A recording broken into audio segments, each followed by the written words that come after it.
to stop the chaos in the financial market that was brought on by the tax and spending proposals of the new British Prime Minister Liz Truss, the Central Bank of Britain has once more turned to bond purchases.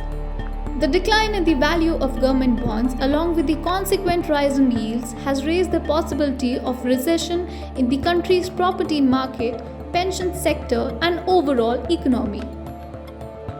But why is Britain encountering a new financial crisis? Even before Finance Minister Kwasi Kwarteng revealed more tax cuts, investors were already concerned about the enormous cost of the tax cuts and energy subsidy Truss had pledged. Rather than paying attention to Kwarteng's promises of faster economic development, investors were alarmed by the likelihood of rising inflation produced by tax cuts, which they perceived as driving the Bank of England to accelerate interest rate hikes. The value of the pound dropped, adding to inflationary pressure in a country that imports its food, fuel, and other goods. The rapid rise in yields on long-term debt, which posed a threat to destabilize the British pensions industry, was even more worrisome for the Bank of England. But why is the Bank of England buying bonds again?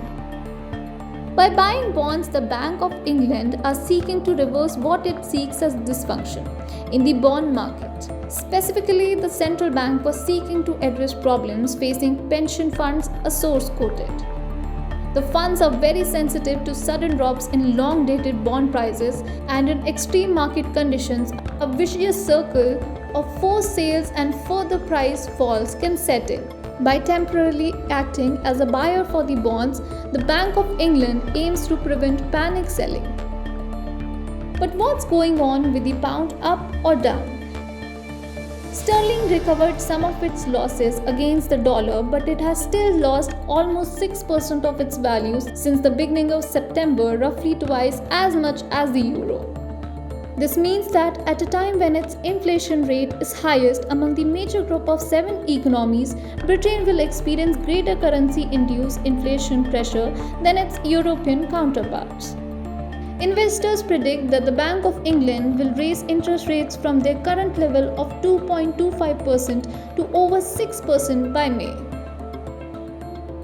A weaker pound could boost Britain's tourism industry, but will make it more expensive for Britons to travel abroad.